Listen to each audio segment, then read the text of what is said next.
Assalamualaikum warahmatullahi wabarakatuh. Bismillahirrahmanirrahim. Alhamdulillahi rabbil alamin. Wassalatu wassalamu ala asyrafil anbiya'i wal mursalin. Wa ala alihi wa sahbihi ajma'in.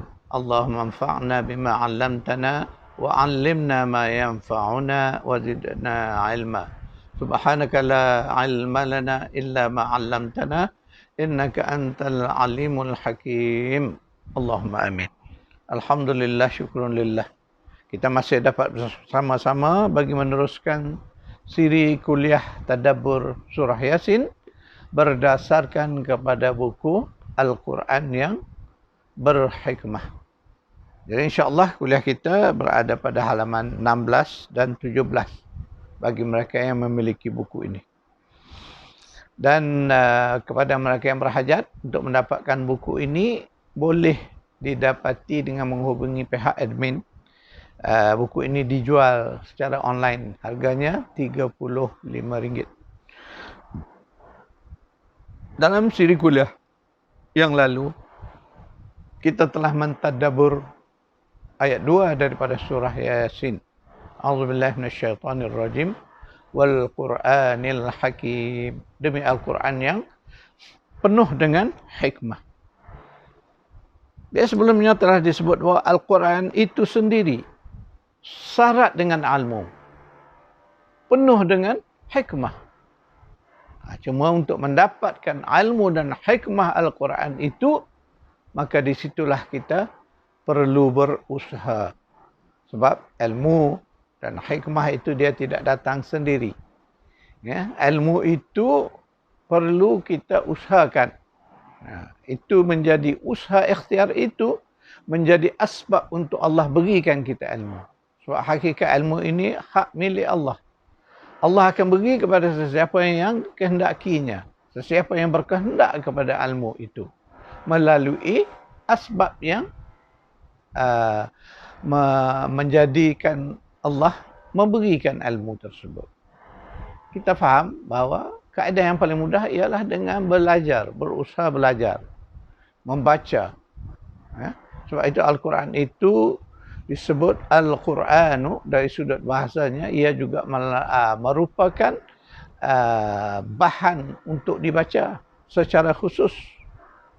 Jadi Quranun itu bahan untuk membaca. Kita baca, bahan bacaan. Jadi apalah maknanya bahan bacaan kalau tidak dibaca? Maka kalau kita melihat hikmah, kenapa ayat pertama Al-Quran diturunkan, perintahnya Iqra'. Satu perintah. Fi'il amar tu. Perintah. Iqra', bacalah olehmu. Jadi hikmahnya kerana Al-Quran itu bahan bacaan yang wajib dibaca. Dan Al-Quran bukan bacaan sunat. Kita perlu memahami ini. Membaca Quran adalah kewajipan. Suatu yang wajib. Sebab tanpa Al-Quran, tanpa membaca Al-Quran, kita tidak kenal Islam. Kita tidak akan mengenal Siratul Mustaqim, jalan lurus itu. Jadi disitulah kita melihat kewajipan kita untuk membaca Al-Quran. Kalau kita balik kepada memahami makna sebutan bahasa itu, bila dilafaz dalam lafaz amar, dia merupakan perintah. Mana Allah memerintah kita membaca. Jadi ingat bahawa membaca itu bukan suatu hal pilihan kita. Kalau pilihan kita boleh, kita nak baca boleh, tak membaca pun boleh. Tetapi bila kita memahami bahawa ia adalah perintah Allah Subhanahu wa taala, maka Iqra' itu satu perintah besar, tuan-tuan dan puan-puan.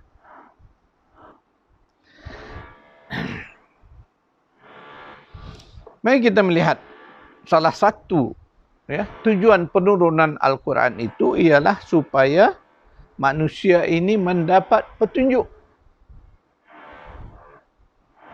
Hudan. Kita panggil juga hidayah.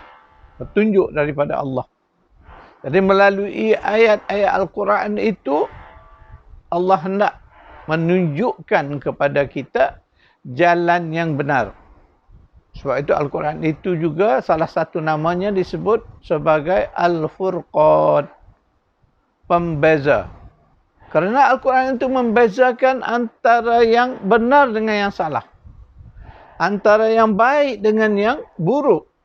Antara yang hak dengan yang batil. Antara iman dan kufur. Antara tauhid dan syirik.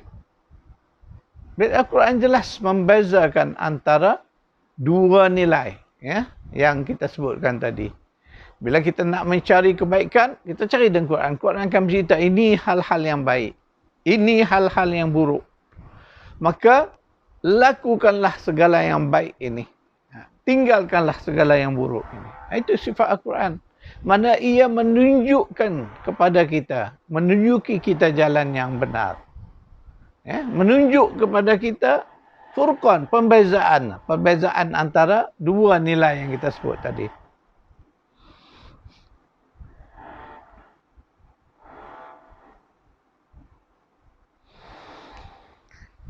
A'udzu billahi minasyaitonir rajim. Waliutimma ni'mati 'alaikum wa la'allakum tahtadun. Dan agar kusempurnakan nikmatku kepadamu dan supaya kamu mendapat petunjuk. Mendapat petunjuk. Surah Al-Baqarah, surah ayat 150.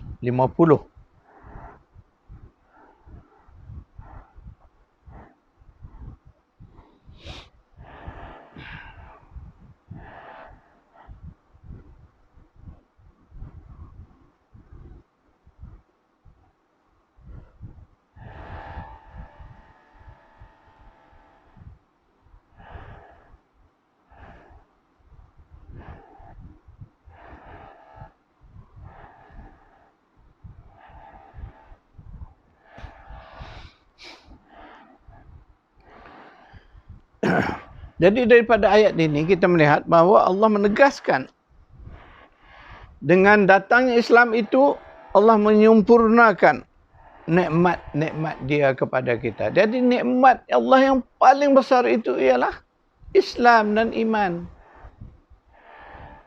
Maka sebab itulah Allah kata dengan adanya Al-Quran ini ia akan menjadi petunjuk kepada kamu.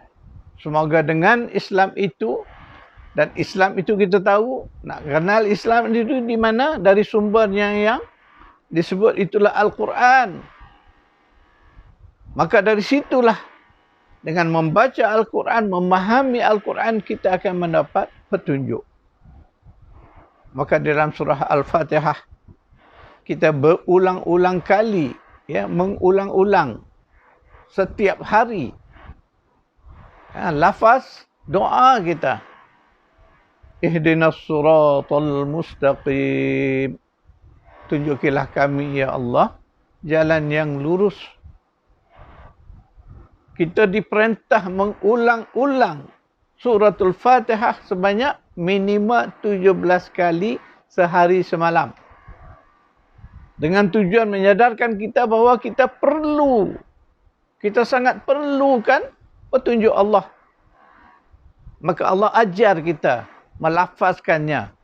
Jadi sebab itu suratul Fatihah itu wajib baca. Ayat yang wajib baca dalam salat. Tanpa membacanya tidak diterima salat kita. Demikianlah hebatnya. Maknanya Allah mengingatkan kita supaya memohon petunjuk kepada Allah. Petunjuk ke mana? Ila suratin mustaqim. Ke jalan yang lurus. Ihdinas siratal mustaqim. Tunjukilah kami Allah jalan yang lurus. Jalan lurus itu apa? Itulah Islam. Yang menjadi pegangan kita. Yang menjadi cara hidup kita. Yang menjadi din kita. Itulah Al-Islam. Itulah yang disebut sebagai jalan yang lurus. Jadi kita minta petunjuk supaya kita terus kekal di atas jalan yang lurus ini hinggalah kita bertemu dengan Allah Subhanahu wa taala. Maka itu antara satu sebab, ya, Al-Quran itu diturunkan untuk memberi petunjuk kepada umat manusia.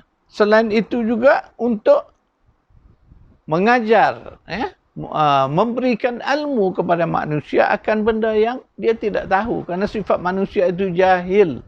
Maka dengan Al-Quran itu Allah membukakan ilmu. Maka itu yang disebut di dalam ayat 151. Yang kita baca ni ayat 150.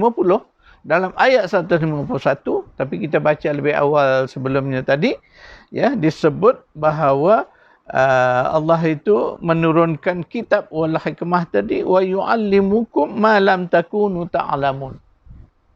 Dengan Al-Quran itu, Allah nak mengajar manusia akan segala sesuatu yang sebelumnya manusia tidak tahu. Itu sifat Al-Quran. Contoh, kita orang beriman ini, kita beriman kepada hal-hal gaib. Jadi hal-hal gaib ini di luar daripada ilmu manusia. Seandainya Allah tidak ceritakan kepada kita, maka sudah pasti kita tidak akan mengetahuinya. Itulah antara contoh. Maka sebab itulah sebahagian besar konten isi kandungan Al-Quran itu menceritakan maklumat-maklumat, fakta-fakta sahih qat'i tentang hal-hal yang manusia tidak tahu. Khususnya hal-hal yang gaib. Hal-hal ketuhanan. Alam malakut, alam malaikat. Kita tak pernah melihat malaikat kalau Allah tidak mengajar kita untuk mengenalinya, kita tak akan kenal siapa malaikat. Alam jin, kita tak akan kenal makhluk yang namanya jin kalau Allah tak ceritakan kepada kita. Maka Al-Quran bagi satu surah, surah Al-Jin, surah 72, untuk kita mengenal siapakah jin itu. Itu antara contoh bagaimana Allah mengajar manusia apa yang mereka sebelumnya tidak tahu. Inilah hakikat bahawa Al-Quran itu sumber utama ilmu. Kemudian diikuti dengan hikmah ataupun disebut sebagai kebijaksanaan. Sekadar itu dulu kuliah kita. InsyaAllah dalam siri yang akan datang, kita sambung lagi penjelasan-penjelasan tentang ilmu dan hikmah Al-Quran ini. Tuan-tuan dan puan, membincangkan isu ilmu dan al-hikmah yang ada dalam Al-Quran ini memerlukan masa yang sangat lama. Kerana ilmu dan hikmah Allah ini, Masya Allah, sangat luas. Tak terjangkau oleh kita. Tak terjangkau oleh akal kita. Kita sekadar dapat menikmati apa yang Allah beri. Mungkin hanya titisan daripada air laut yang luas itulah yang ada pada kita. Sedangkan ilmu dan hikmah Allah ini, Masya Allah, tak terjangkau oleh kita. Tapi apapun kita bersyukur kepada Allah Subhanahu Wa Taala kerana dengan sifat rahmannya Allah ajar kita Al-Quran. Maka kita menjadi orang yang berpengetahuan, orang yang berilmu, dan orang yang bijaksana, berhikmah.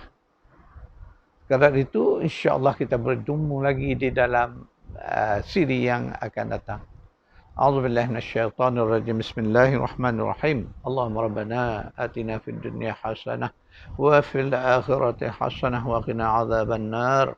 Sallallahu ala Muhammad wa ala ali Muhammad walhamdulillahi rabbil alamin.